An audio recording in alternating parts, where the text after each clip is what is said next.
I was in a place where I was kind of in no man's land, really, because all the jazz players thought I was a classical player, and all the classical players thought I was a jazz player.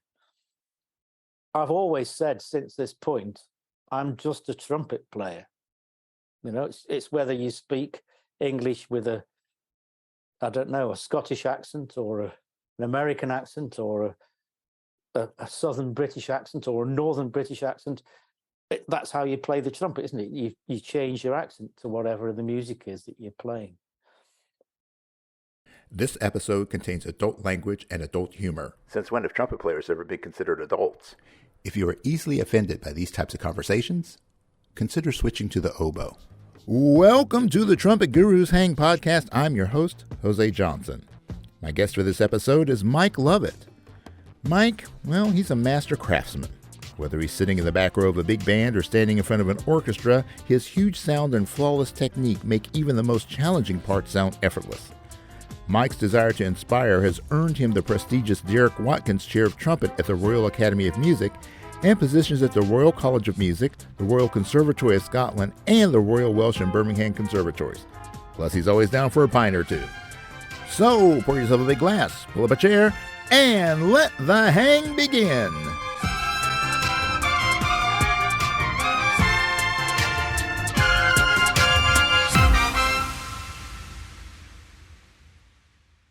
All right, and here we are, another edition of the Trumpet Gurus Hang, and I am joined by Mr. Mike Lovatt. Mike, it is a pleasure to have you on the show, my friend. Oh, it's lovely to be here. Finally, we meet again. I think it was 2015, back in Anaheim at an ITG.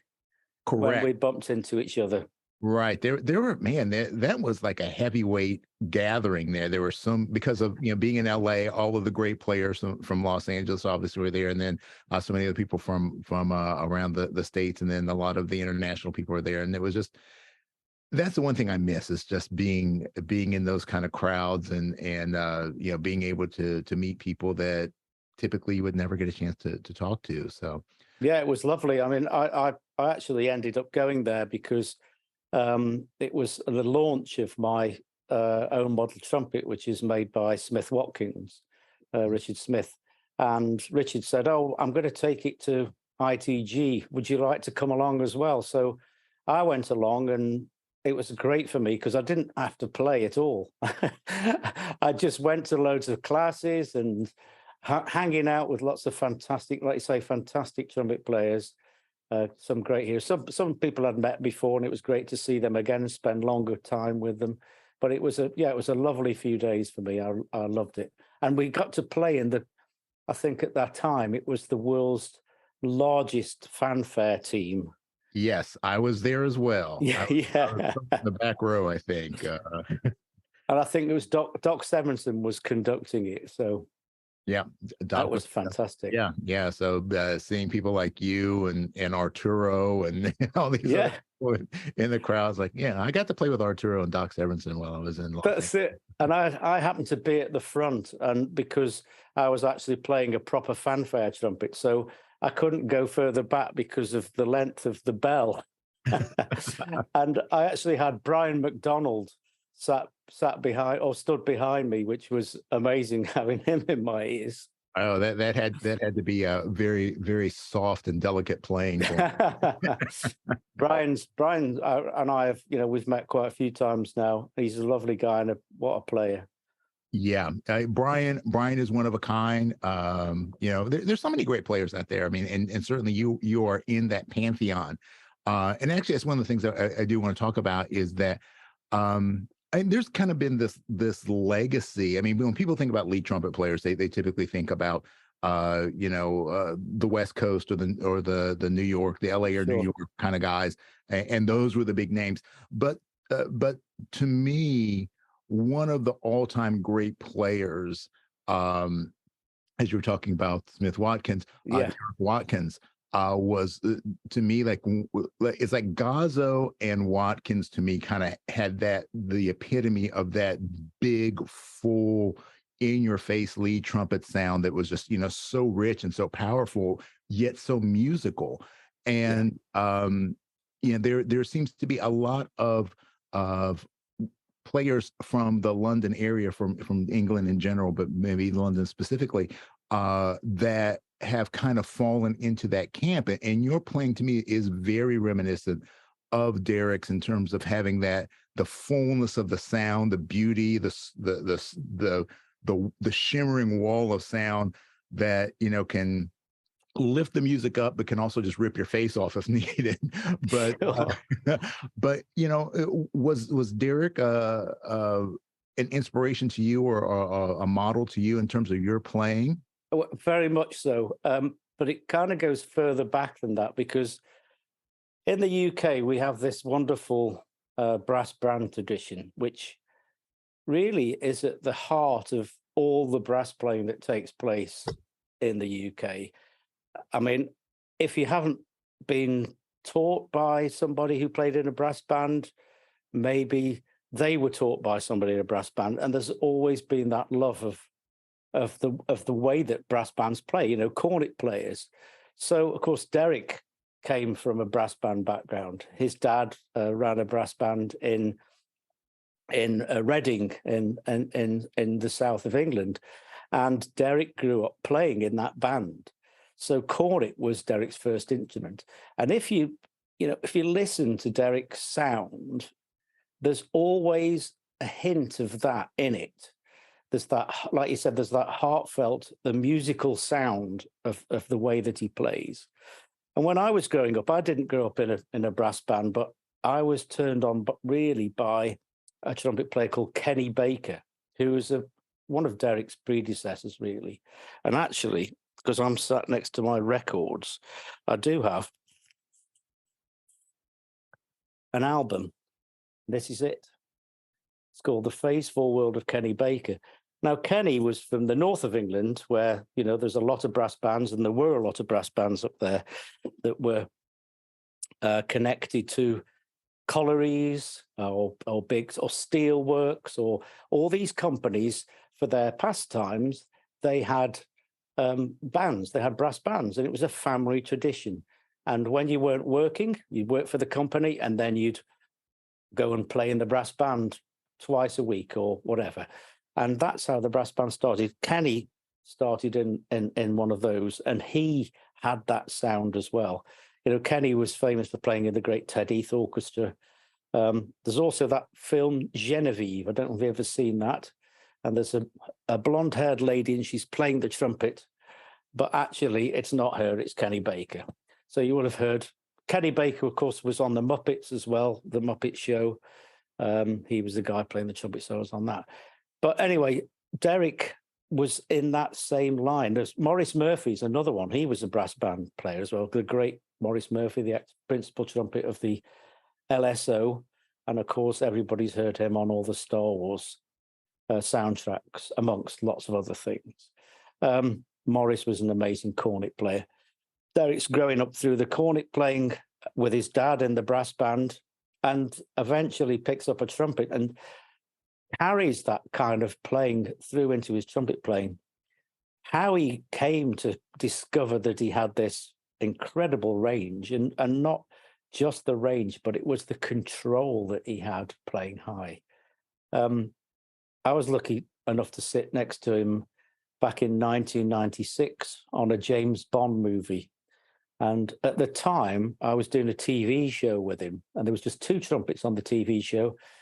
And he just happened to say to me, in passing, next week we're starting to record the latest Bond movie. And so I said, wow, it must be amazing to do something like that. Anyway, 2 days later, I get a call from the fixer saying Derek Watkins would like you to join him for the latest Bond movie, which starts next week on Monday. It's 5 days, every day in the studio. And I said, yeah, I can do that. So I turned up at a studio called Air Lyndhurst in North London. And Tomorrow Never Dies was the film. And the first thing we did was, I think it's a motorcycle chase with Pierce Brosnan. He was Bond at the time. And he's got a lovely Thai lady on the back of his motorbike. And they're being chased. It's a big chase scene, probably about 8 minutes long. And that was the first thing we recorded. And in that, Derek's accuracy and the power and the sound, just absolutely, I was completely amazed by what he could do in that situation. And we're talking about, in those days, things recorded in a complete section. A lot of things that happen nowadays, it's done separately, or you do a few bars and then you stop and you do the next bit, and it's done like that. But in those days, it was the whole orchestra in the studio at the same time, and we just played. And that was really a sort of turning point for me in the way that I realized what an incredible player Derek was.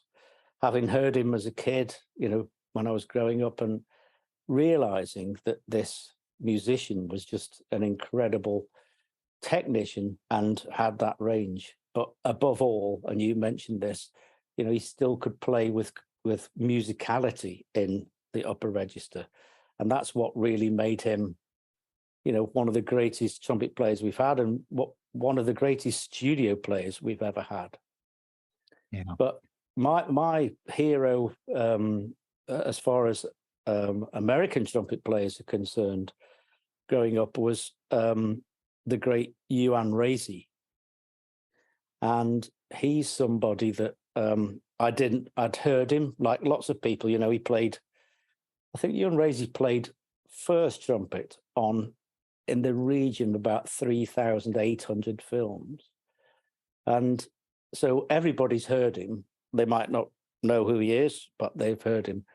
And I was always taken with his ability to play with this complete heartfelt sound, whether he was playing in the upper register or he was playing something that was quite technical, or indeed when he was playing something like Chinatown, from the Jerry Goldsmith score from the film of the same name. I think that was recorded in 73 or 74 or something like that. And I just thought, wow, the sound of this guy, that's what I want to sound like. So really, in my playing life, I've tried to, we all have a sound which we want to get in our heads. We maybe never, ever achieve it. I think if we do, then it's time to stop playing. But we're always striving to get that sound, striving to get better. And really, it's amazing that, I've got Uan Racey in my head, I've got Conrad Guzzo in my head, I've got Bernie Glow in my head, I've got Derek Watkins in my head, I've got Kenny Baker, all these players that are all sort of in there, and you try and draw on that and try and think, right, I want to try and play like this.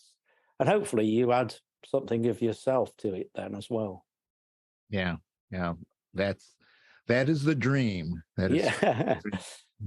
So, in that London music scene, obviously there's a lot of scoring work that was going on. There still is going on. There's still a whole lot of session work that's going on in that area. Was it the West End? The West End, absolutely, yeah.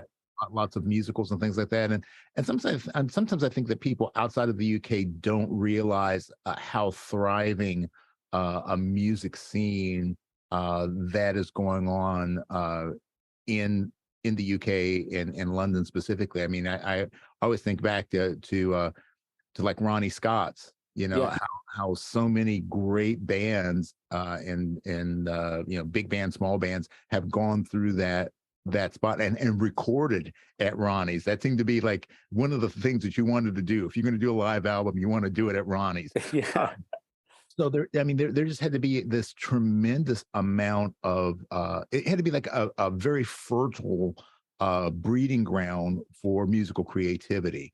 So when you were coming up through the ranks, and even now today, as you are in the position that you're in, what are some of the things that to you stand out as being representative of what London and the UK music scene is all about? Okay.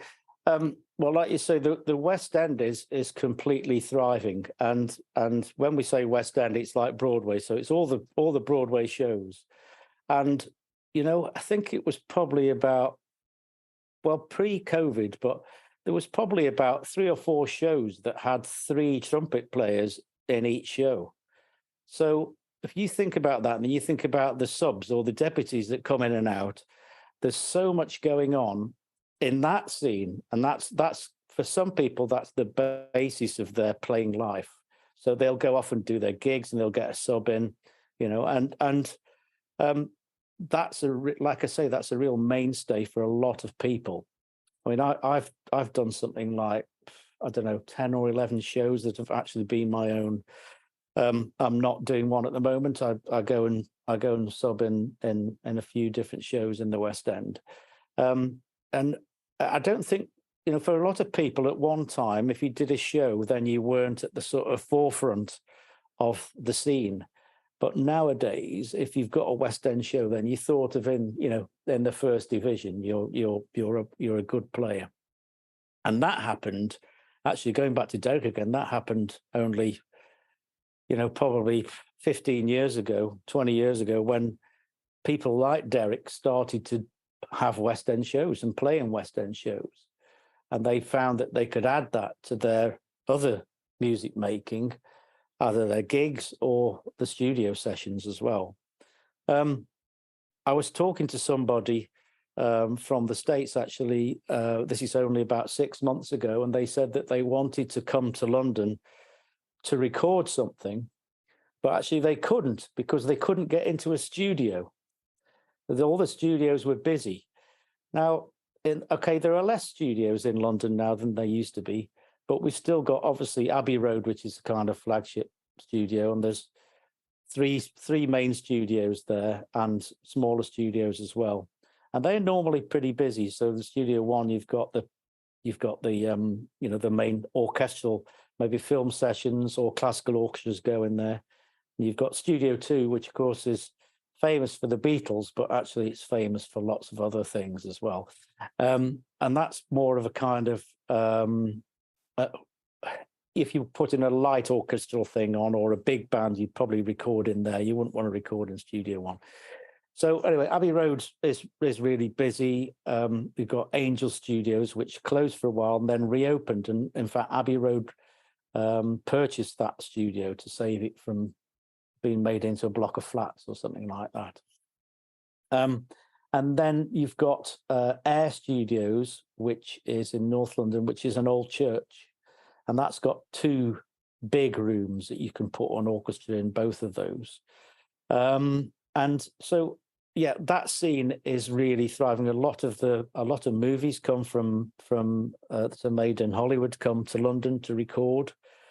And, for whatever reason that is, maybe it's a cost thing, or especially with, maybe the pound and the dollar, and maybe it's more cost effective to come to the UK. But the scene is really, like you say, it's thriving. There's a lot of young players that have come up, especially post-COVID. The orchestras are thriving in a way, as far as brass players are concerned. Most of the principal trumpets, like the principal trumpet of the London Symphony Orchestra, James Fountain, I don't think he's 30 yet. And his predecessor, Phil Cobb, I think he was 22 when he got the principal trumpet job of the London Symphony Orchestra. He's now with the BBC Symphony Orchestra. All these orchestras, like I say, have got all young players. In the big bands, there's a big band scene. There's the Ronnie Scott's big band, which is run by a guy called Pete Long. So that's a regular occurrence at Ronnie Scott's. Last week, I think there was the Buddy Rich band. Kathy Rich and Greg Potter came over, and they got I think they brought over Tony Garuso. Tony Garuso came over to play lead trumpet, but also there was a couple of other ex-Woody Herman bands, a guy called Jay Craig, who's a baritone sax player, who was a college lad, studied in America, and then went on tour with Buddy Rich. So he's an alumni of the Buddy Rich band. So that's been taking place all last week at Ronnie Scott's. And then I just noticed that, they finished on Saturday night. On Sunday, there was another big band in there. And I think starting last night for 3 nights is another big band. So it gives you an idea of really what's going on. And I've always been somebody that's gone like this between all of these things. My career began really, my life began as a classical trumpet player, because I studied classically. And the first professional work I did was with the BBC Symphony Orchestra whilst I was still at college. So I was 19 at the time. And that was an amazing experience. And I thought that's where my career was going to go. But I always loved the big band and jazz scene. And so I was always striving. I thought, I want to be a lead trumpet player in a big band.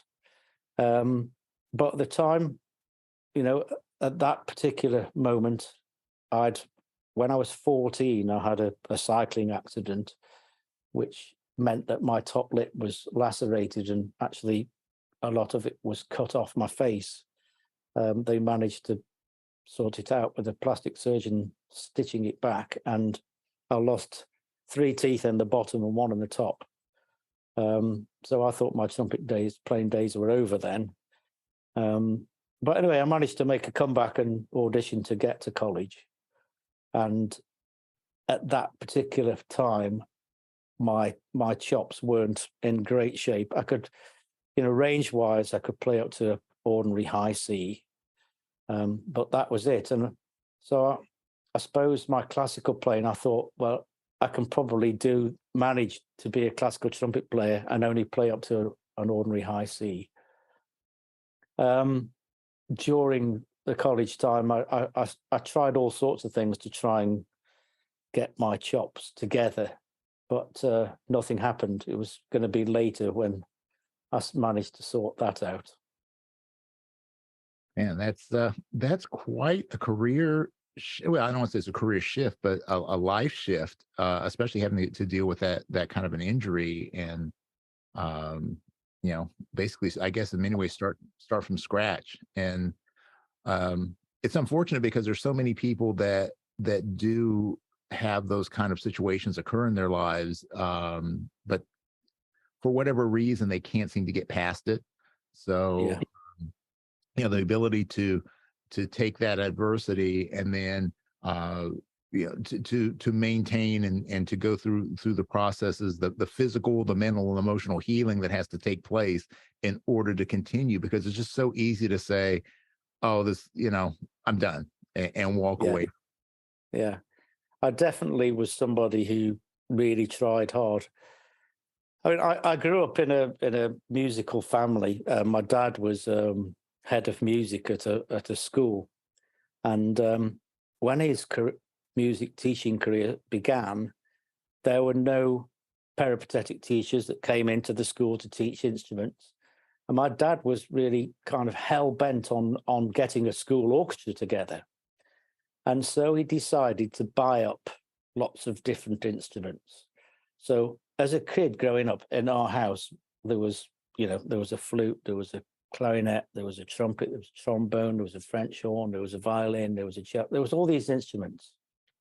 Plus we had a piano, and at that time they were quite popular to have in your homes were electronic organs before sort of kind of keyboards came in. So I remember we had a Yamaha, you know, of course the thing of the day really was the kind of originally came from the old Wurlitzers, but then there was the Hammonds, of course, and the drawbars, but we had a Yamaha at the time.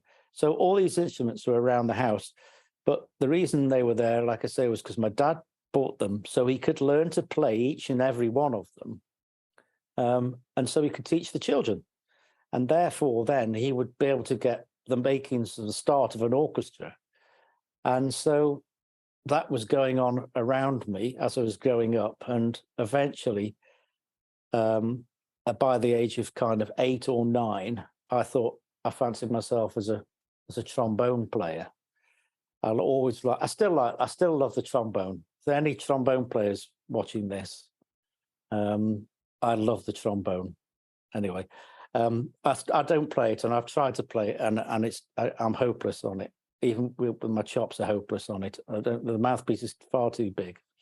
But anyway, I went shopping with my mum, and we walked into this kind of supermarket, the first one that had opened in the town we lived in.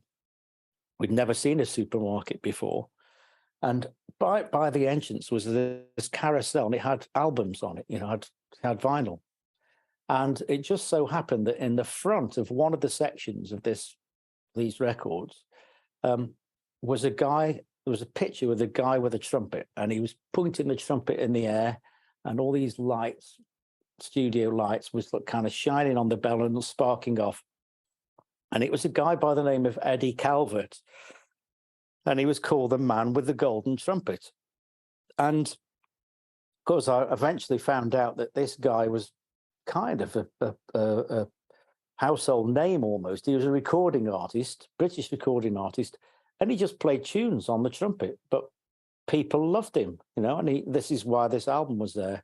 They were all recorded at Abbey Road Studios, and it was just. I said to my mum, "Can I have that record, please?" And so she said, "Yes, I'll. You've been a good boy, so I'll buy you the record." So she bought me this record, that instead of having my pocket money, and the record was 99 pence. I don't know, it's like 99 cents or something, probably, for roughly translated.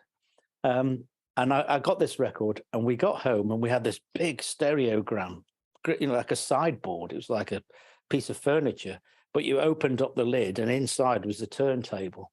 It was stereo. It had two speakers built into this cabinet. And I put this record on, and and it stayed at the top, and you put this arm across, and then eventually the record would drop onto the turntable, and the arm, the actual arm with the needle on, would go onto the record and drop down, start playing.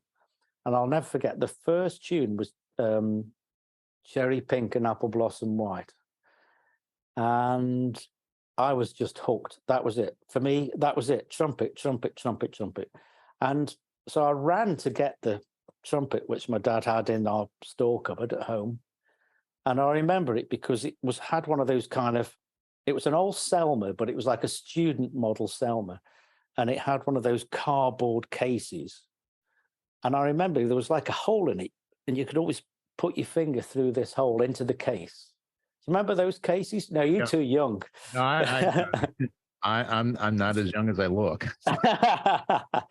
And so I remember just opening this case, and I could, when you go somewhere and sometimes you have a flashback of memory because of a smell.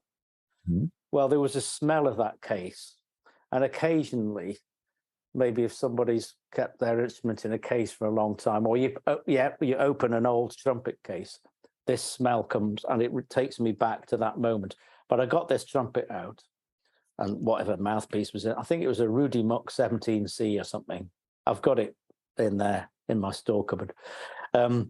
But anyway, I put the mouthpiece in, and I'm there. I'm just trying to play along to this record. Now, I didn't know what valves to press down. Nobody showed me, you buzz your lips or make a raspberry or whatever. It was just, I'm having a go. And that happened for kind of weeks on end, really. and eventually, my dad, when he had some time, he sort of showed me the basics of, this is C, this is G, and then, some valves, and that's how I got going.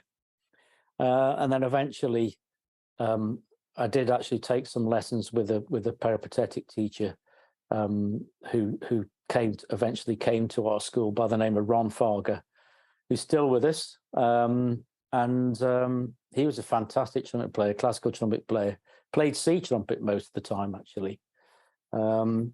But that was the beginnings of my life as a player. But what I discovered pretty soon on was, probably when I was about 11 or 12, was that I could play a high G. I didn't really know that was necessarily high on the trumpet. So, and I kind of just discovered that I could do it. I mean, I think you've interviewed Louis Dowdswell on this show, and I was lucky enough to to give Louis some lessons, especially when he was about 14. I remember him coming to my house, and he had his mum with him, and his mum said, "Oh, my son can play high on the trumpet. See what you think." So of course, the rest is history, kind of thing. But Louis, okay, he's worked on it. He knows what he's doing. But I think initially he kind of discovered that he could do this thing. He could play high, and I was like that. So when I got to 14 and I was running home from school, either to practice the trumpet or ride my racing bike, and I'm talking about a pedal bike now. On this particular evening, I decided to go out on my bike rather than play the trumpet. They were my two loves. And sadly, I got to a T-junction at a narrow country lane, big hedges either side. I was going to turn right, so opposite side of the road. So coming from my left, I could see a car coming, but coming from my right, I didn't realize there was another car. Now, in order for them not to have a head-on collision, the car coming from my right decided to swerve into me, and that's basically how it happened. And at that particular time, as soon as they'd stitched the lip back, I didn't have any teeth in the bottom, but I started to try and play straight away after that. So I was really determined to do this thing. But I just remember for a while in my dad's youth orchestra, I changed to percussion and I played timps and crashed some cymbals. I just wanted to make a noise. But it was something that really made me want to be a trumpet player more than anything else in the world. So I've been really lucky, but I tried very hard. But like I say, yeah, I've been lucky. I've been in. If a situation's come along, if an opportunity has arisen for me, I've gone, yes, I'll do that. Sometimes absolutely terrified that when I've said yes, I'll do something, that I might not be able to do it. But touch wood, I haven't been found out yet. Well, that's a good thing, Yeah. I mean, yeah, it sounds like I hate to use a word like you're destined for great, but it's to me it's an interesting thing because a lot of people they put a little bit too much stock in the fact that people are naturals. Like you were saying, well, you figured out a way to play a high G when you were young. Like Louis figured out how to play high when young. There's so many people that have these kind of breakthroughs or early breakthroughs in their playing or whatever it is they do. They don't know how they do it. They just figure it just happens for them. But a lot of people say, well, the reason that I'm not going to pursue a musical career is because I'm not a natural. I naturally can't play high like this guy, or I can't play fast, or I don't have perfect pitch. And they're looking at all of these things and not looking at the fact that for everybody that has those kind of opportunities and the setups that you had, there's still work that goes on behind the scene. Yeah, sure. You can have you can have all of the right things. You can have access to the teachers. You can have access to the equipment. You can have some natural proclivities. But if you don't do the work, and if you're not passionate about it, because eventually we all come to a point that we run into a difficulty, and that difficulty is what's going to define us as not only a player but as a person. And so, I know that for you obviously have personally gone through that, but also, you've been an educator for such a long time that I'm sure that this is something that you have come across in your roles as a private teacher, as well as teaching at so many prestigious schools of music there in the UK. I mean, how do you help students to understand that your talent, your natural talent is only going to get you so far, but that if you really want to be the best version of yourself, that it is going to require something beyond your innate talent? Yeah, I try and encourage people, obviously, to put some time in and to actually um, not not think too much about what it is that you're doing, but kind of do it. My approach has always been that, really, that um, you play the trumpet. It's something that you do. Okay, when we practice, we sometimes have to think about exactly what it is that we're doing regards our technique, and trying to instill this way of practicing like that and concentrating, especially with young players nowadays. It's very difficult to get people to concentrate for any length of time. So I always encourage people to practice lots of times in a day, but for only short bursts, maybe 20 minutes to half an hour, rather than practicing for, an hour and a half.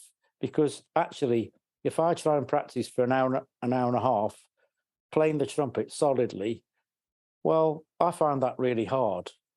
And it's a way of building up the stamina and building up the kind of the response that you'll get as well doing practicing like that, is that maybe when you finish those 20 minutes, your chops are still in quite good shape. So when you come back to it again, you're starting from a good place, not from practicing for 2 hours and then going, oh, my chops are really tired now. And maybe the practice has gone off because the concentration's gone. So at the end of it, you go and do something else, and then you come back a bit later and you're starting from where you left off. You need to be able to start from a good place.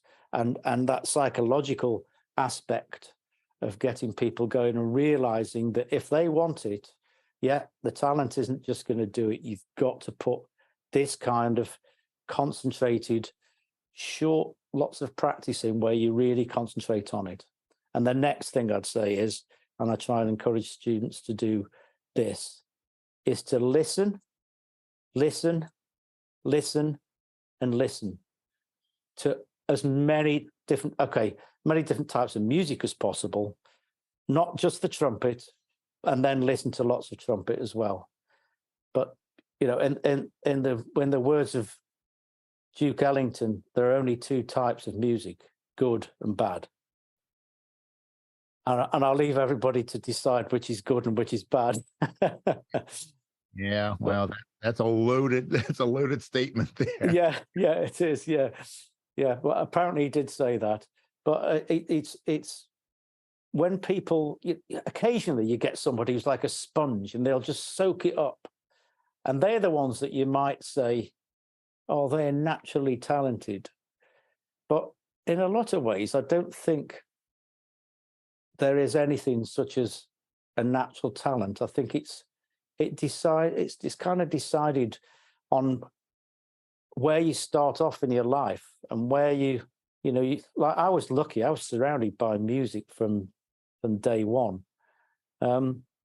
There's a really good book, actually. It's called Bounce, and it's about, I don't know whether you know that, it's about a table tennis player, and the fact that he became a world champion table tennis player, not because he was talented, but because he just happened to live around the corner from a fantastic table tennis coach. So he used to just walk around to this guy's house, and he was shown all this stuff at an early age. And then, of course, later on, people say, oh, he's a really talented player. Well, it was born out of this growing up with this thing happening right next to where he lived. So, maybe there is something in that, in how some people grow up. And I know there's quite a few people that I've taught that have been, shall we say, in quite privileged backgrounds. I'm talking about in music education. So they started music education when they were very young. And so by the time they get to, I don't know, the Royal Academy of Music, or, they're at a serious college of music, conservatoire or whatever, that they're already well on the way with what you might think as, wow, they're really talented. But actually, I think it's something that's just grown with them. And then you've got to encourage them not to be blasé about that. The fact that they might be ahead of somebody contemporary to them that hasn't had that kind of background. But actually, what can happen is they're up here and they're down there. And actually, sometimes it can do that a bit, especially if they don't apply themselves and practice and, shed stuff and listen to advice. The other problem we've got, of course, is these days is the internet, which is wonderful. Otherwise, we wouldn't be here today. But the mobile phones smartphones are fantastic. You can listen to anything, but it's encouraging people to be inquiring about this. When I was young, I had to go to a music shop or a record shop and try and find out about stuff because it wasn't presented to me. Occasionally I'd hear stuff on the radio and I'd say, all right, I want to go and get that album, or I want to go and get that piece of music and try and play that. It wasn't there for us. And I think nowadays, because it can be a bad thing. Not always, but it can be. Yeah. Well, I agree with you 100% on that. And I can't remember who it was on the show that I was having that conversation with about the difference between people of our generation having to go to the record store and find the record. And, I used to love getting the record. It's like you're talking about memories and, opening it up, opening the plastic and feeling it and reading the notes and the sound of it as it hits the turntable. As soon as you were talking about that, I can remember those things right away. But you had to be very very directed and focused on doing those kind of things, as opposed to now. For, like you said, for better or for worse, the great thing is that there's so much information out there. If you want, you can listen to anything right now, and you can go on any streaming service and listen to things, and they'll curate the list. They'll say, oh, if you like this, then you should listen to this, which can be good sometimes because it does introduce you to someone or something that you maybe wouldn't have found on your own. But I think sometimes what it does is discourages that investigative nature that everybody that I know that's great at what they do has this kind of passion to dig under the surface of things and to research deeply. So, I remember, as a kid, the first time I heard Maynard Ferguson, and it's like, oh, okay. And my mind was completely blown. Then it's like, I had to find everything that he did.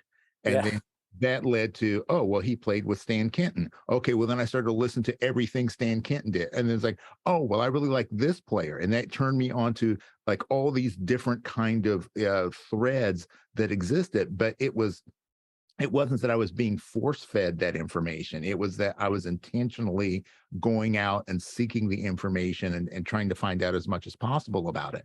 So I think that's where that's the yin and yang of this current digital age, is that it's so easy, but sometimes easy makes it the accessibility of it makes it that where our passion gets lost in the process. I think that's very true. I remember actually only a few years back, I was doing a trumpet class at the Royal College of Music, and I had 15 trumpet players sat in a semicircle, and I said, questions. Anybody got any questions? And somebody said, how do you play in this style? And I said, well, how do you play in this style? I said, all I did was listen to the music, to the original recordings. And they were asking about playing in an orchestra, but playing like the MGM style, like I was talking about Uan Racey. So playing like he would do with the MGM Studio Symphony. So I told them about that. I said, this is one of the greatest orchestras that's ever been. But I believe that. And I listened to those recordings over and over again. I would play along with them and listen to them and try and get a concept of whether I was actually sounding like that or not. And after that, I said, so who's listened to something today? So there's 15 of them, and they just sat there completely silent. And I said, okay, what about yesterday. Nothing. Now, bearing in mind, these 15 students are at a top prestigious music conservatoire. They should be listening to stuff when they're not playing. They should be listening all the time, I think. And eventually somebody said that they'd listened to something like 4 days ago, and they said it was Bruno Mars. And I said, well, there's nothing wrong with Bruno Mars. That's fine. It's all, it's all got its place. And then somebody said, oh, yeah, and I did listen to a Brahms symphony. And I said, well, what orchestra was it? Oh, I don't know. What conductor was it? Oh, I don't know. So you don't know the conductor, you don't know the orchestra, therefore you don't know who the trumpet player was that was playing in that orchestra, the principal trumpet. Well, no. I said, well, maybe next time you listen to something, try and find all those things out, and then find out something. It's like you're saying, it's about the line, like Maynard Ferguson to Kenton, and how it goes on like that. Once you know who the principal trumpet was, well, listen to other things that he's done or she's done. And then that might link to another orchestra, and you listen to them, or might link you to another band or some other type of music. And I think that's really important, again, when I'm encouraging people to listen, is to try and for them to make those connections with the music. And then, it'd be so much more informative to them, to their ear, and will help them sort of get their sound to where they want it to be, and their playing to where they want it to sound, what they want it to sound like. Well, that's golden information right there. So right now, like in terms of where you are in your career arc, what are the things that are your biggest passions? Okay, well, in 2009, which I know was quite a long time ago, I played in a concert, which was part of the BBC Promenade season. And it was with an orchestra called the John Wilson Orchestra. I don't know whether you're aware of the work that we've done with that. And it was an orchestra which was primarily got together to reconstruct those old MGM film scores. So on one page, you'd be playing lead trumpet. You turn over the page, you're playing orchestral trumpet. And that's kind of what it was all about. So this orchestra that I was in, John Wilson Orchestra, probably was formed about 15 years before that. So it'd been going for quite a long time. John formed it when he was at a music school himself. And from there, built it up into this amazing orchestra. And the BBC all of a sudden gave this orchestra a place on the proms, and it was live on BBC television. And from that moment onwards, that kind of helped to elevate where I was in my career up to another level in some ways, because I was seeing on all these YouTube clips all over the world, and people all of a sudden would go, oh, who's this guy playing on here? And so it was good for me. But why am I telling you this? That orchestra went on until 2019, so 10 years playing at the BBC Proms. And during that time, we did lots of work with different stars, singing stars, one of which was Seth MacFarlane. And Seth MacFarlane is, I don't know whether you know that his kind of talent is so over everything, really. He's an actor, he's a great musician, he's a great singer, he's a writer, he's a comedian, he's an impressionist. He does all of these things, and he's a good piano player, amazing piano player. And he kind of picked up on certain players from within that orchestra, myself being one of them. And in the years that have gone on since we first met playing in that orchestra, he's kind of come over here to record with some of the players from that orchestra because of the style that we play in. Seth loves the style from the Nelson Riddle era, so Capitol Records in the 1950s and early 60s. That's his kind of soundscape that he's trying to get into, and he wants to have that around him. And so I got asked to do that work with him, and that's kind of been part of the pinnacle, really, of well, hopefully there will be other things, but it's been one of the highlights of my career to work that closely with him, and even up to when was it? Well, New Year's Eve, which is gone a month ago. I went over to San Francisco. He got me over there to go and play with the San Francisco Symphony, but I was part of the kind of big band that played with them. So it was like Dan Higgins was playing saxophone, Peter Erskine was on drums, and it was a great Alex Isles on lead trombone, and I was there to play lead trumpet. And then after the gig, we flew in a private plane down to Los Angeles, and it's things like that I sort of pinch myself and go, wow, this is amazing that I'm in this part of my career now I'm doing more of the things that I love now than I have ever done before in a lot of ways.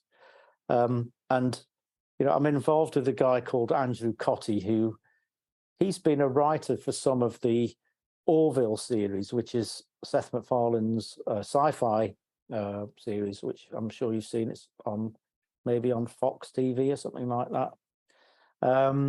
And Andrew's an incredible writer. He's from the UK. He used to do quite a few of the transcriptions for the John Wilson Orchestra.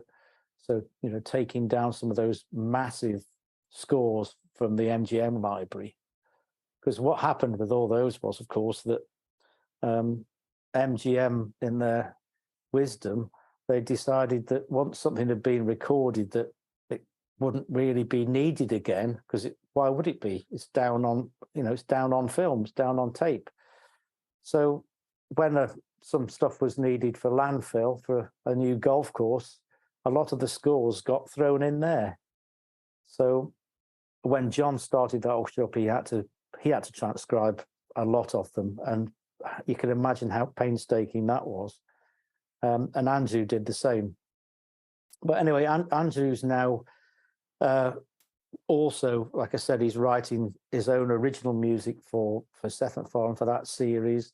He's writing stuff for other films, and he's in the studio quite a bit. And so I'm working closely with him as his lead trumpet as well. And that's the style of that can be quite orchestral, but occasionally big band. And we did another album with Seth MacFarlane, which came out last year, called Blue Skies, and it's all Andrew's writing on that, and that was recorded in London with some of those people that I mentioned, Peter Erskine, Dan Higgins, a guy called Tom Ranier on piano, who's an amazing piano player, a guy called Larry Coons on guitar. These guys are all from LA, and the great Chuck Berghofer on bass, who, of course, was Sinatra's last bass player. And there was a bit of a coincidence there, because he's actually married to an English girl, and they met on the last European tour that Sinatra did. And she's a harpist, and she happened to be booked in London to play harp. She met Chuck, and they fell in love, and they got married, and she moved to LA. But the other, where it doesn't stop there is the fact that Julie, his wife, went to school in Manchester with my wife. So we met, and there was this connection. And like I said, when we were in LA at New Year, we had a wonderful day and evening with Julie and Chuck. But Chuck's an incredible bass player. He's a legendary double bass player. I don't know whether you remember Nancy Sinatra, These Boots Are Made for Walking. Yes, that's sir. Chuck. That's Chuck. It goes ding ding ding ding ding. That's Chuck. I mean, that's just one of the things he's done. Well, yeah, you can't be a slouch and play with Sinatra. No, none of that. Absolutely not. But those are just some of the where I am now, like I said, I'm doing things that I really love doing, and quality stuff. Maybe not quite as busy as I was, but I think that's more to do with, like you say, you described it as an arc, and I think that's a very good way of describing your career, because you go up and up and up, and then it does start to tail off. People get older. Some people, and they, like I said, we've got all these fabulous players coming up that, I mean, I've taught a lot of them, so it's my fault. Well, it's not actually. It's just them. They just, like I say, some people are sponges, and they just go with it, and they do their own thing. People like Tom Walsh, and have you heard James Copus as well? Another fantastic jazz trumpet player who I was fortunate to teach, and Louis I've already mentioned. There's quite a few on the scene here that are, they're moving in, and that's fine. That's how it was when I was young. I moved in, and maybe some of the older people went off. I'm not done yet, by the way, but Well, what it does is it affords you the opportunity to be more judicious about the projects you do get involved in. Exactly, yeah, and saying that, when it was towards the end of the final lockdown, I decided that, because I'd been getting my home record, like we all did, getting my home recording chops together, I decided that I wanted to try and get my own group together. Now, I thought, no, it's not going to be another big band. There are so many big bands out there. I know what I'll do. I'm going to do a brass group. Now, for several years, I've had transcribed, about 10 years ago, I've had the complete music from Billy May's Big Fat Brass. And they were transcribed by Andrew Cotty, who I just mentioned. And they're fantastic transcriptions. And I've taken them to most of the conservatoires and done them with students. Of course, they'd never heard this music. They didn't know it existed. And now, what the great thing about that is they all love Billy May now. So, it's keeping his thing going as well, which is brilliant, as it should be done. And so this kind of, as always, at the back of my mind, I thought, wouldn't it be great to get like a team of all my favorite brass players in London, and get a group out there on the road. Of course, it was locked down, so I couldn't do that. So the next best thing was to do a recording.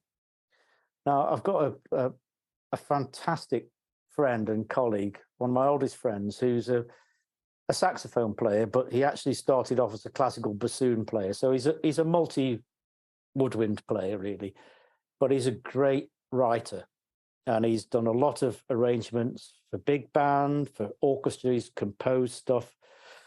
He composed a load of stuff for me as well, which is amazing. He's just a brilliant arranger. And I said to him, how about writing some new arrangements for the same lineup as the Billy May's Big Fat Brass? And he just came out with it. He said, okay, I've got this great idea. He said, let's do a suite from Carmen. I said, you mean like the opera Carmen? He said, yeah, let's do it. So the next thing, he did this arrangement, which kind of, it's a bit like, that album Share a Jazz and it's Sherazade, but it starts off, and it's Skip Martin, and it starts off and it goes dee da dee da dee dee da da da da da da da da da, and it goes into swing. But up to that point, you think it's just a normal recording of Sherazade. Anyway, Colin decided to do this Carmen suite, and he arranged it like this, so it starts off quite classically, and that is actually on YouTube. We put this video together. It's a 25-piece brass group, so we've got like 6 trumpets, 4 trombones, 2 tubas, harp, 4 French horns, piano, bass, drums, guitar, and an array of tuned percussion. So you can imagine it's the same, like I say, it's the same lineup that Billy May used for Big Fat Brass. And so we recorded this thing, and it's had loads of fantastic kind of response from people. And people are going, "Oh, you've got to take this out on the road." And I said, "Well, yeah, I want to take it out on the road, but it's kind of money, really." Anyway, the good news is, and this is a first because nobody knows this yet, but I will reveal it here, that we now have our very first gig, which is going to be in the UK. So anybody in the States, you're going to travel over for this. No, it's going to be at Snake Maltings on the 11th of August this year. And it's our very first gig. And we'll be playing all new arrangements of music associated with Frank Sinatra. That's what they want us to do. And so we'll be performing live for the first time, which is, you're talking about things we want to do and things we're excited about. This is now my big baby that's going to hopefully get out there, and this is going to start us off. But by the same token, if there's anybody out there that, would like to invest, what do they say about being a musician? How do you become a millionaire? You start off with 20 million. Exactly. But if there's anybody out there that would like to have a listen, and anybody that's interested in trying to, we might even start some crowdfunding to do a recording, because I'd like to get this group down into the studio and record something. Got lots of ideas for different programs, so as you can tell, I'm very excited about it. It's called Mike Lovatt's Brass Pack, and the reason for the name the Brass Pack is that Lovatt, my surname, in Old French is Louvain, and that means little wolf in Old French. So that's hence the brass pack. And obviously there's a connotation to the kind of music which we might be doing, but most of the music is going to be all new arrangements, and wherever we'll be able to slot in some of that original Billy May stuff, like in the Sonata program, there will be a couple of those thrown in, because you can't kind of do that without giving a nod to Billy May. Right. Exactly. Well, that's exciting. That's very exciting. So I'll make sure that I get my plane ticket. That in as long as I can get a backstage pass. Yeah, that's it. Absolutely. Yeah. Right. Bring your trumpet as well. Well, Mike, you mentioned earlier, and I do want to kind of circle back to this.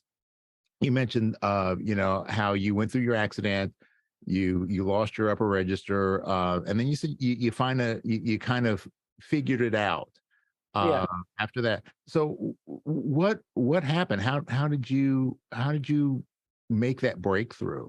Okay, well, I remember it was kind of in the late 80s. I left Music Conservatory in 1986. And, at that point, I was, like I said, I was working in classical music, classical orchestras. But there was this burning desire that I wanted my chops to get to where a place I'd be able to play lead trumpet. That was my goal. That's where I wanted to get. So I've got all the books, the Caruso, the Stamp, obviously normal things like, Lord Gordon, all these different books. And I was trying to get my playing to, I wanted to sound like a lead trumpet player. And I played on a big, Bach one mouthpiece, and I had a Bach trumpet, which was lovely trumpet. But I thought, right, I know the first thing I'm going to do is I'm going to change mouthpieces. And of course, when I did this, it changed everything else. So all the classical work I was doing at the time kind of died off. It just got less and less, because I think people got news of the fact that I was trying to become a jazz trumpet player, or a commercial trumpet player, for want of a better word. But I was in a place where I was kind of in no man's land, really, because all the jazz players thought I was a classical player, and all the classical players thought I was a jazz player. I've always said since this point, I'm just a trumpet player. It's whether you speak English with a I don't know, a Scottish accent or an American accent or a Southern British accent or a Northern British accent. That's how you play the trumpet, isn't it? You change your accent to whatever the music is that you're playing. And so being in this place, I got pretty disillusioned with it. Like I say, and you'd already talked about this, that's one side that comes in your head. You kind of go, oh, okay, that's it.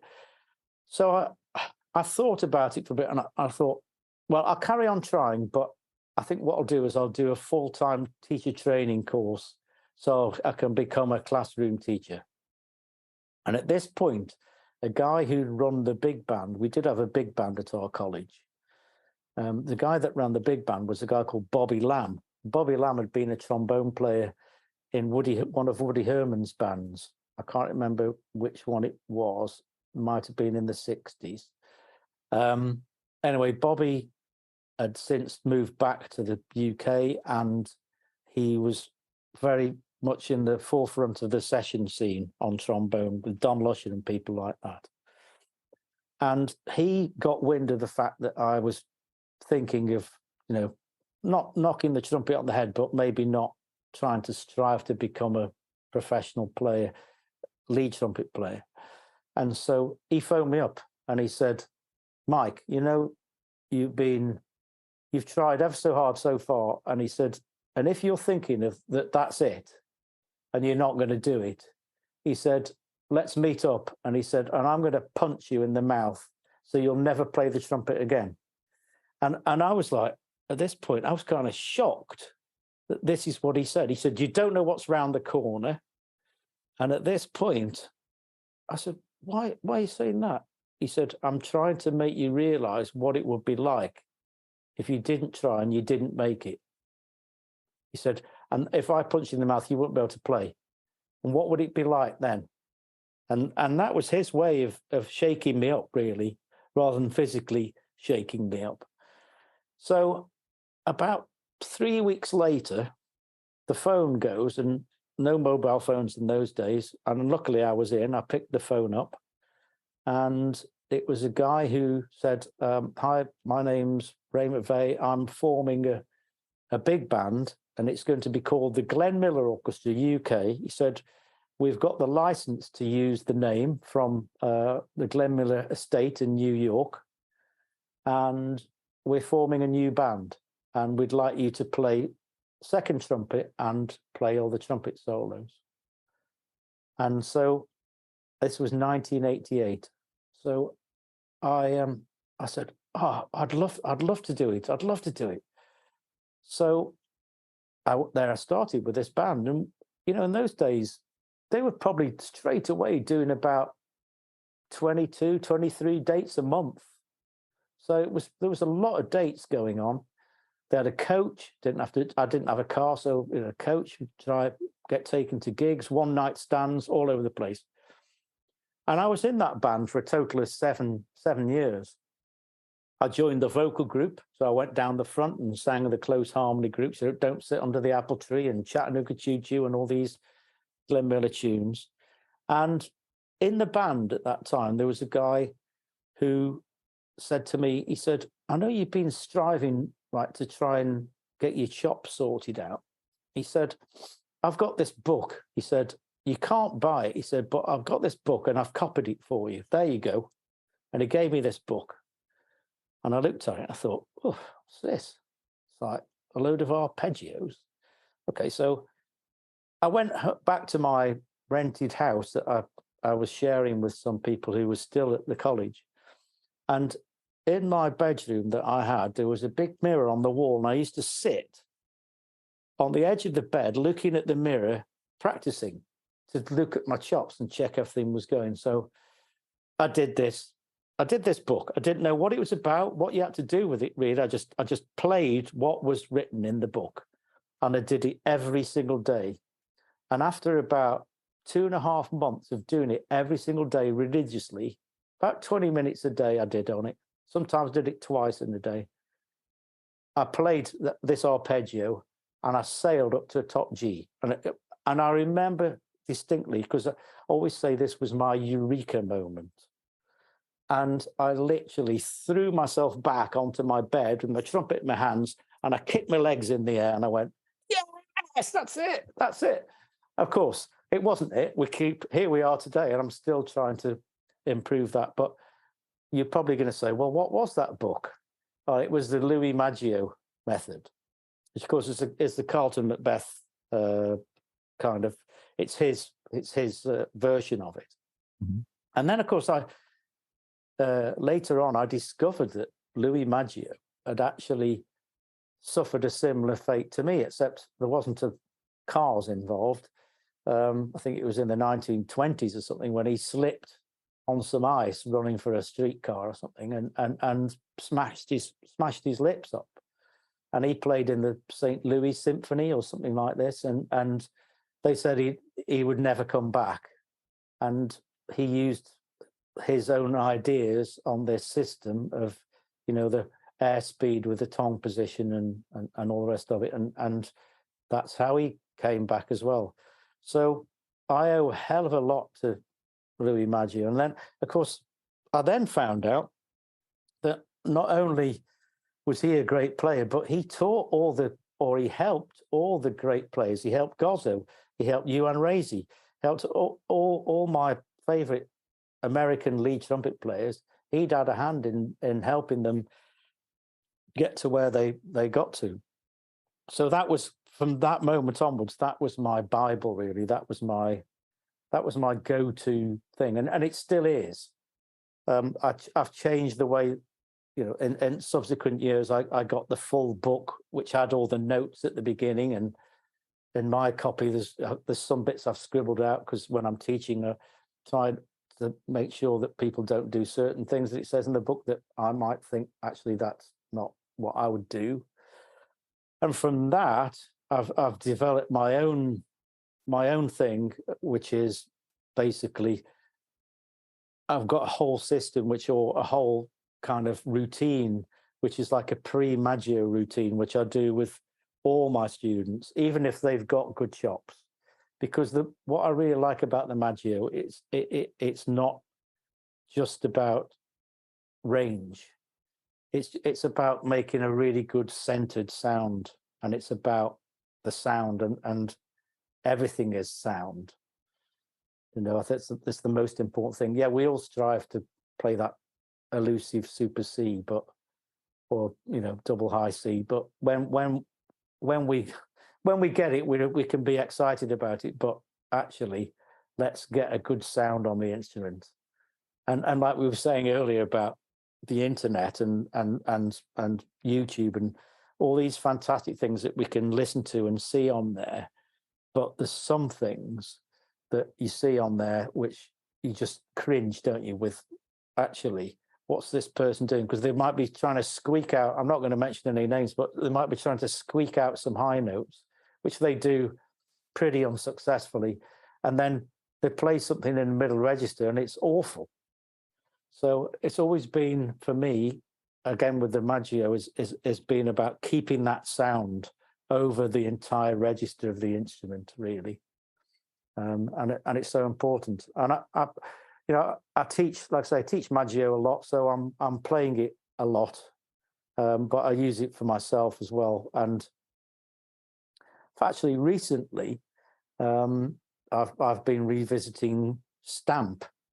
And that was because when I spent a few days in Los Angeles last month, I had an afternoon with Malcolm McNabb. And of course, he's a big Stamp guy. And so we chatted about all sorts of things, actually. We had about 5 hours hanging around at his studio with a nice bottle of whiskey. It was fantastic. What a great guy. Malcolm, you talk about a sound, man. Malcolm, yeah, amazing. Absolutely, great player. Well, the idea with going with Maggio, there's certainly more than one way to skin a cat, as the old saying goes. And there are just some fundamental physics, obviously, that are involved in trumpet playing, but so much of it is based on our individual concepts and how we think and what we may need based on our physiology. So it's the psychology and the physiology of it. But I know that there are so many players that have benefited from when they are having difficulties in their playing, they benefit from learning from someone who's overcome difficulties themselves. So doing the Maggio system is great, for people who've had those kind of chop injuries. Like Bobby Shoe's another great example of somebody who just had to kind of figure it out to make things work and how to work around limitations. And it's one of those things where, it's not the blind pedagogy, it's understanding where that method came from, what's the focus of that method, and then how can I apply it in my situation to help me to the best of my abilities. So exactly, that's a great way of putting it. And that's actually, when I'm teaching it to students, I might teach it in different ways depending on the player and the way that they, we've all got different mouths, we've all got different teeth formation. There are things which are pretty similar in lots of different techniques, but actually using a book like that, and you can apply it to different people for their own individual, and hope that they have their eureka moment, because that's what it's about. And then once you've had that moment, it's about then trying to revisit it. And if somebody, say I'm teaching somebody and they do one of those exercises, and they're just doing an arpeggio maybe, or a chromatic thing, just going up to, say, high C, and they all of a sudden you see them, they'll play it, and then they might take the trumpet down, they smile, and then they're ready to start the next exercise. Now I always go, no, don't start the next one. Let that feeling sink in, because what we're trying to recreate, when people warm up, why do they warm up? Well, okay, yeah, we do need to warm our bodies up with, our breathing and our muscles and what have you. But the most important thing is to actually try and get, and why we warm up is to try and get that feeling where, oh yeah, we're in a good place. It feels good. It feels right. And normally, and it feels good, it sounds good. Yeah, I love it. I love it. Well, speaking of practice and methods, we've got a couple standard segments we got to get through before I can call it a day with you. But the first one is brought to us by my good friend Brian Davis of Airflow Oh, Music. Brian, yeah, I know Brian. Yes. And this is called Go Practice.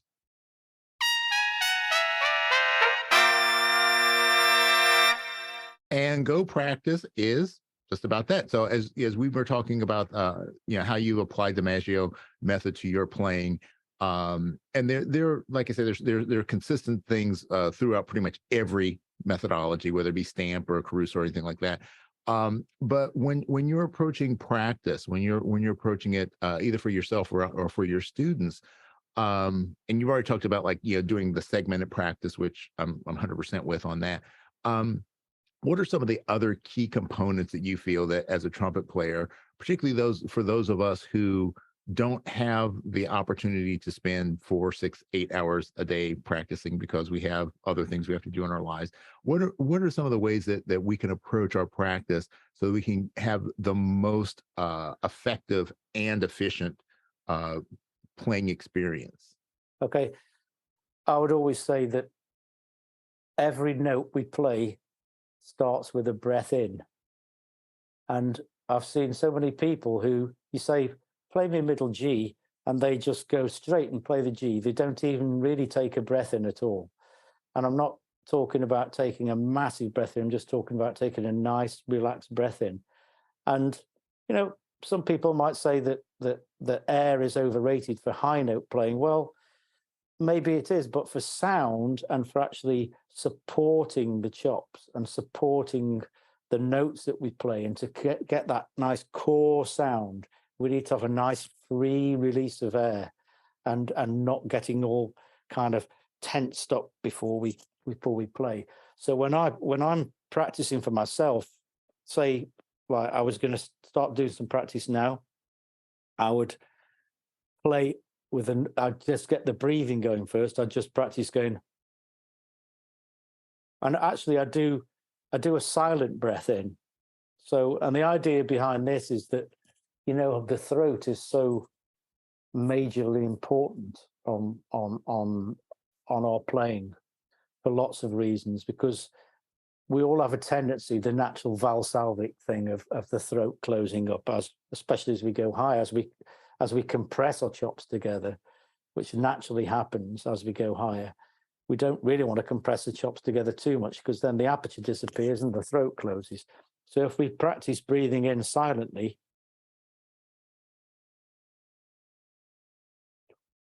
and then breathe out in the same way, so we can do that, but keep it as one cycle, so we don't breathe in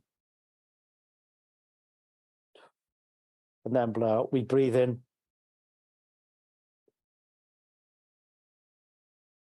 it's so easy to like stack up with air and then release it. And that's, that's not a kind of relaxed way of playing. And that goes for like, maybe too much attack, too hard a note.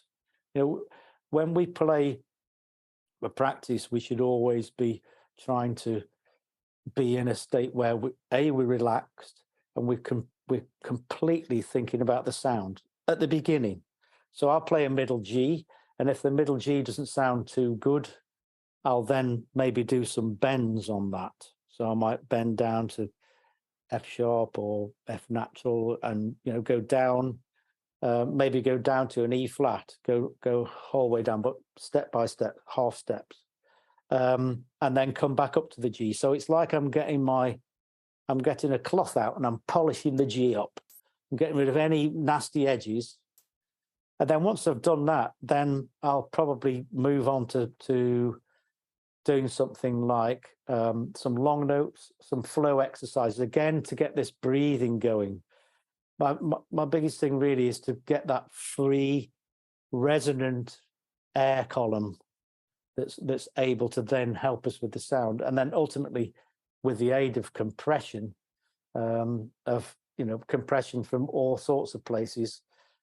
Obviously, we can talk about breathing and how we compress air for ages, but obviously there's compression within the rib cage, the diaphragm, and the mouth, and inside the mouth. Sorry, knocking the mic. Inside the mouth, and also the corners. Corners are very, very important.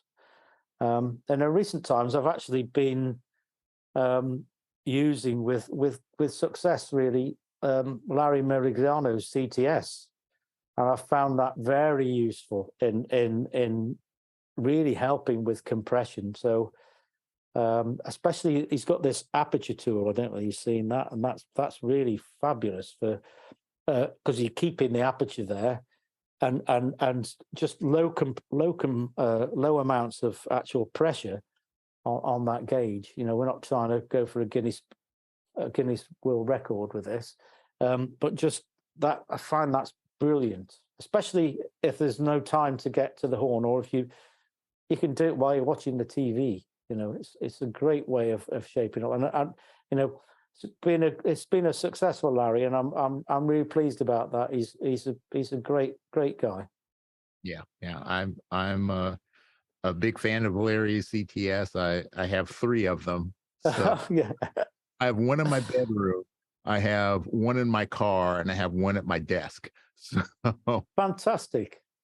yeah, it's been very helpful. So that's great. All right, Good. well, those are great tips. All right, well, we're going to move on to our next segment. And our next segment is called Sound Off, and it's brought to us by Michael Barkley of Barkley Microphones. And again, we talked about this. This seems to be a theme. Here we're talking about sound and getting at beautiful sound. So you've already mentioned about listening, and we talked about the breath. Are there any other components that you think that people need to think about or be aware of when they're working on developing their own unique sound? Yeah, I mean, I listen to a lot of singers. So, I mean, back years ago, somebody I haven't mentioned that I worked very closely with, great singer, but a classical singer, is the amazing, incredible late Jesse Norman, the opera singer, who I worked with closely for about 10 years, and some things we actually did just as a duo. So I always used to try and work out what she was doing, and we talked about it sometimes to do with the air, but mainly about sound and about the way which we shape our oral cavity to sing. And I do get people to sing a lot, and some people say, "Oh, I can't sing. But I'm not a great singer, but I will sing. And when you do that, especially if you do it with lyrics as well. Okay, sometimes I'll sing just da ba da da, whatever it is I'm playing, but sometimes pick a standard and sing it with the lyrics, because then that gives you the whole concept of how that melody is shaped, because the lyrics give it to you straight away. So I would always say, have a look at the lyrics, have a listen to the lyrics, and listen to some singers. Think about an opera singer like Jessie Norman, but then think about, Ella Fitzgerald, or whoever your go-to kind of female singer is. Obviously Sonata and all the singers, but how the phrasing is, and use that in your practice, and to get the sound that will help.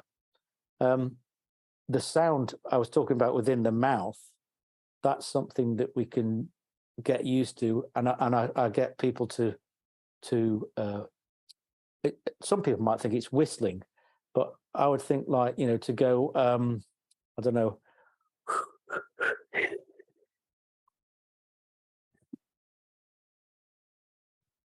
No, it sounds like I'm whistling, but actually that's my concept of my airstream when I'm playing the trumpet.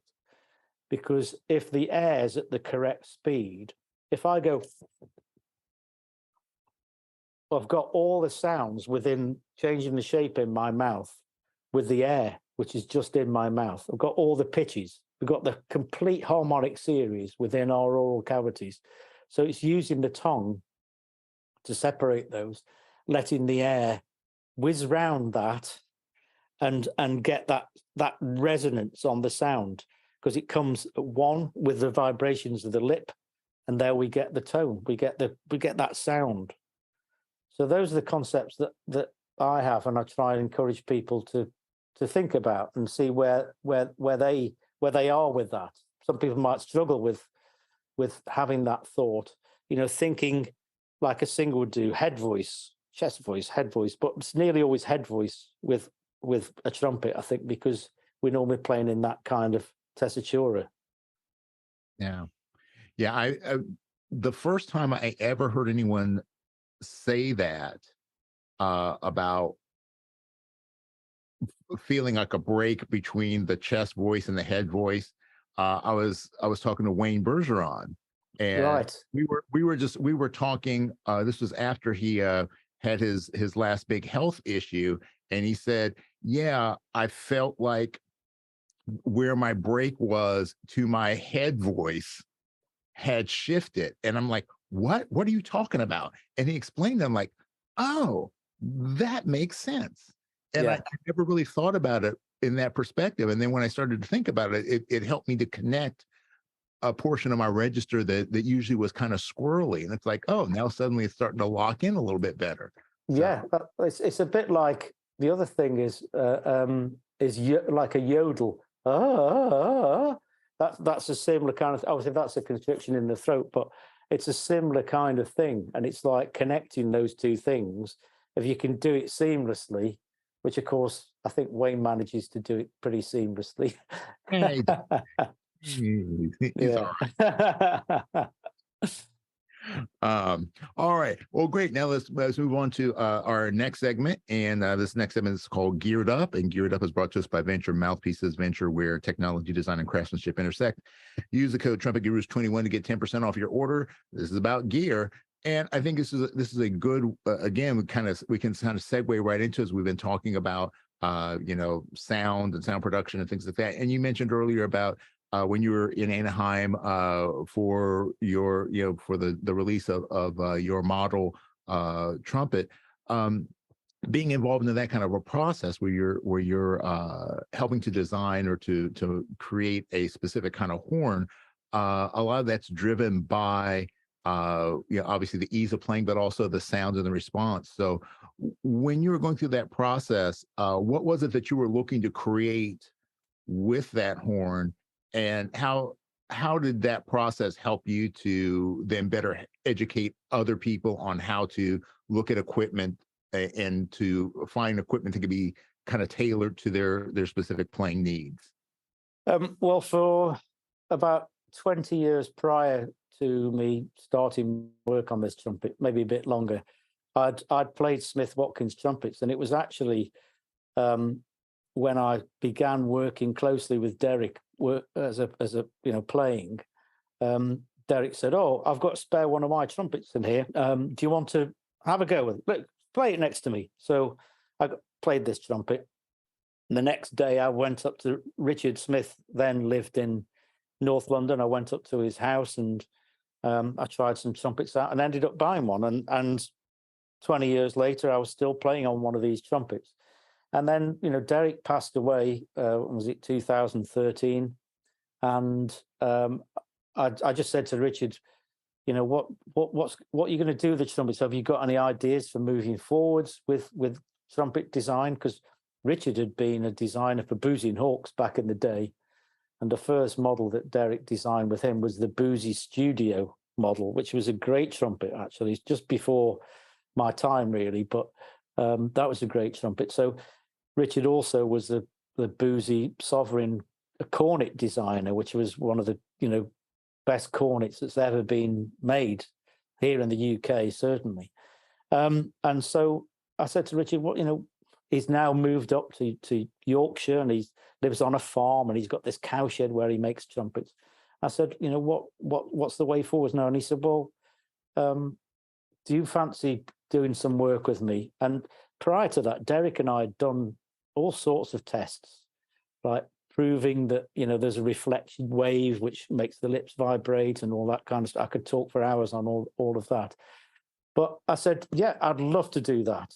And so what I did was, basically, my starting point was the old Smith Watkins horn, which, like I said, I played on for a long time and I knew inside out.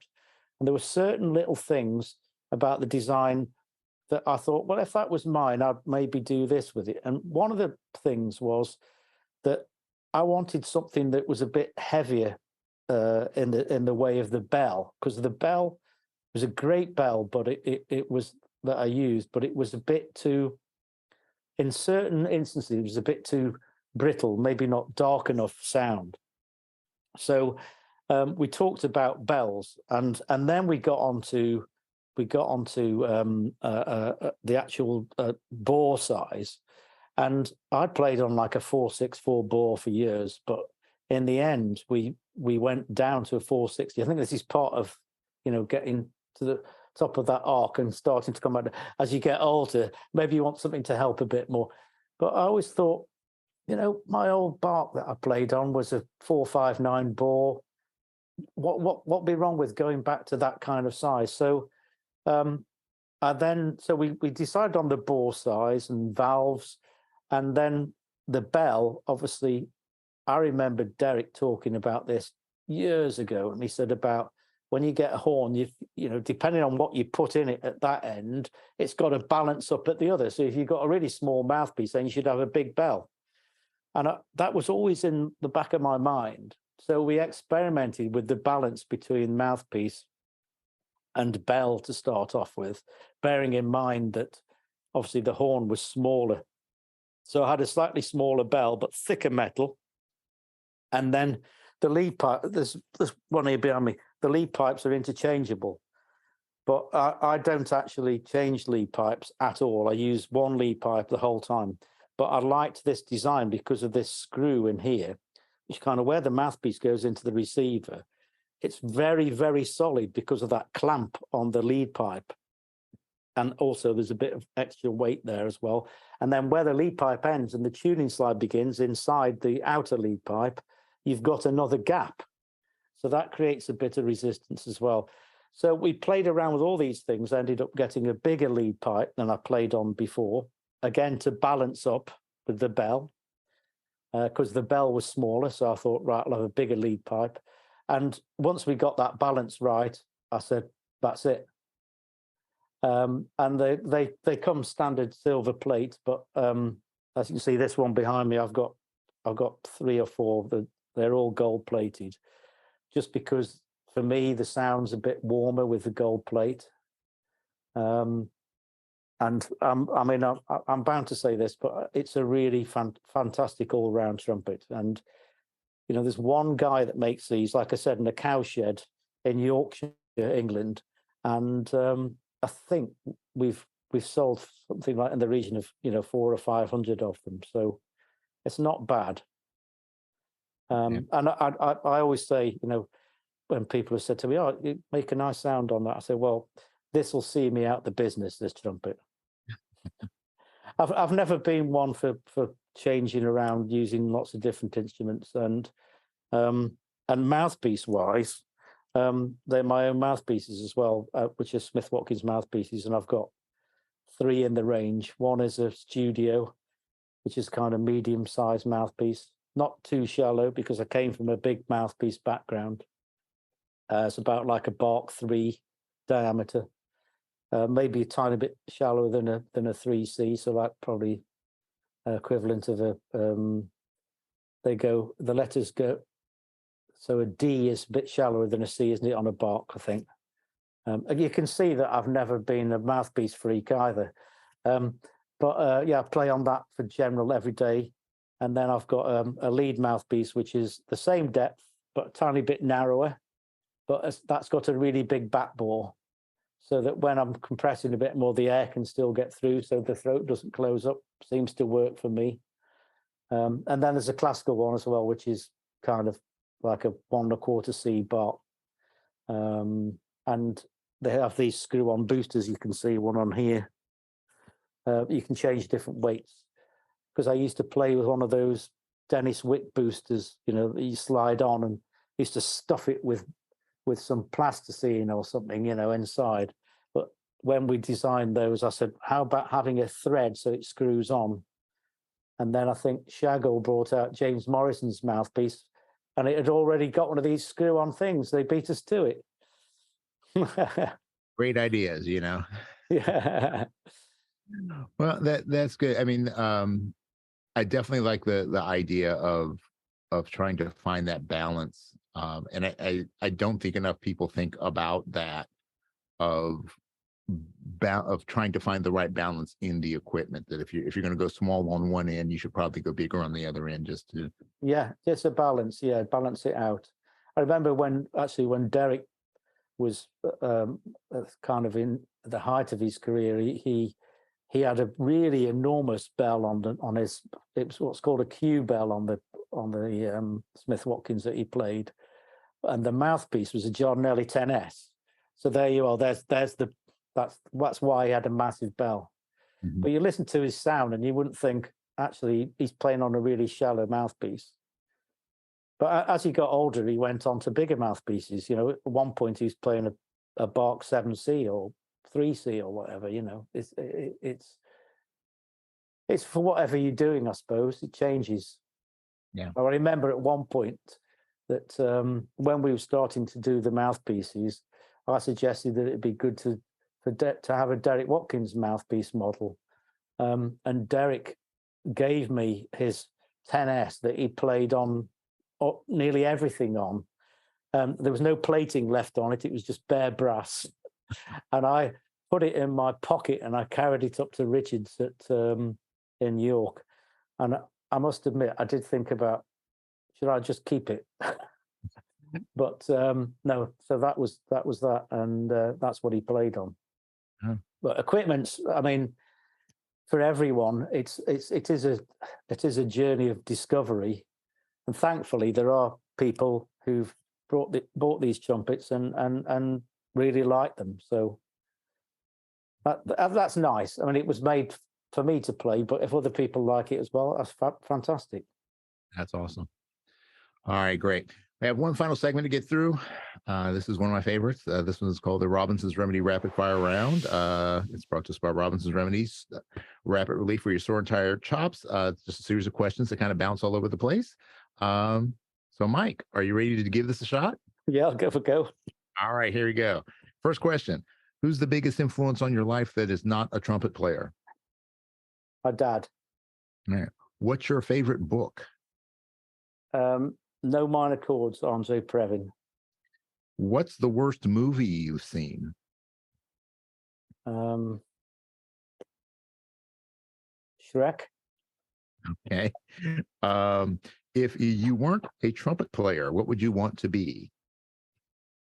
To work in nature, maybe as a agriculturalist or something like that. Okay. What's your favorite drink? Beer. All right. You could have a dinner party, and at the dinner party, you could invite any three living people, any three people in the world. Who would you want to have there? Wayne Bergeron. King Charles. And Simon Rattle. That's an interesting mix there. All right. You've got three additional chairs at your dinner table, and these are for any three people in history, any three people that are no longer with us. Uan Racey has to be top of the list. Manny Klein. Funny, it's all trumpet players, isn't it? And Kenny Baker. Oh man. Good lineup. Good lineup. All right. Lacquer, plated, or raw? Plated. All right. What is your favorite quote? I didn't get where I am today playing the way I do today. That's from an old trumpet player, British trumpet player called Derek Healy, and he was one of the funniest men ever. That could be taken one of two ways. I'm not sure. Yeah. And he also said, the older I get, the better I was. I do like that one. All right. What's your greatest fear? Teeth falling out. You could be granted one superpower. What would it be? Fly. What aspect of trumpet playing do you think is the most overrated? High notes. And what aspect do you think is the most underrated? Sound. All right. You could go back in time and give your younger self one piece of advice about music. What would it be? Learn to play jazz. And while you're back there, you'll give yourself one piece of advice about life. Be nice to people. And final question for you, Mike. What do you want your legacy to be? That was a good guy that always played the best he could in any situation, and that people enjoyed it. All right. Well, it's a great legacy to have, and you are fulfilling it very well, my friend. So, oh, thank you. I appreciate you taking time out of your, I guess it's your evening at this point. I keep forgetting. Evening, yeah. It's been great talking to you. And I would love to get you back on the show at some point to talk about some other things, including the physics of playing.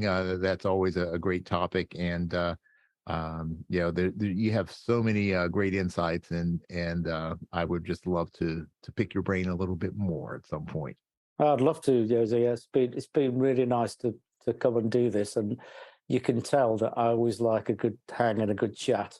Oh, absolutely. And I keep threatening Tom Walsh that I'm gonna show up in London one of these days, and I was supposed to get a hang together with him and Louis and Ryan Quigley and some of the other chaps there, and we'll have to get you in on the mix as well. And sure, love to go down to the pub and have a few pints. That's right. I'm all about that. So we'll have a live London hang. That'd be great. Yeah, let me know if that's happening. All right, we'll make it happen. All right. So thank you very much for taking time to join us for this episode of The Hang. Make sure you like and subscribe, share this with your friends. If you have an idea for a future guest or a topic, please hit me up, and make sure that you check out the links in the show notes because we'll give you some information about how you can get into the mix with Mike and his project. And if you want to help support it, support live music, folks. That's what it's all about. So until next time, folks, peace and slide grease. We're out. Thanks for hanging with us today. This podcast is all about creating deeper connections through our mutual love of music and the trumpet life. Make sure you subscribe to this podcast and also like and share this episode with a friend. We want to see The Hang grow for show. Please support our sponsors and consider becoming a personal supporter of this podcast as well.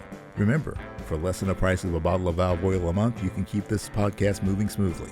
The Trumpet Guru's Hang is recorded at the Candy Factory, a co-working space and social club located in Lancaster, Pennsylvania. Jose Johnson is the executive producer. Post-production editing is by Mitch Bowers. Our opening theme song was composed and performed by Lexi Signor, and our closing theme music comes courtesy of The Greatest Funeral Ever. Incidental music is by Ethan Swayze and Jose Johnson. Graphic design by Ann Kirby of the Sweet Corps. The Trumpet Guru's Hang podcast is produced in collaboration with the So Good Lancaster Media Group.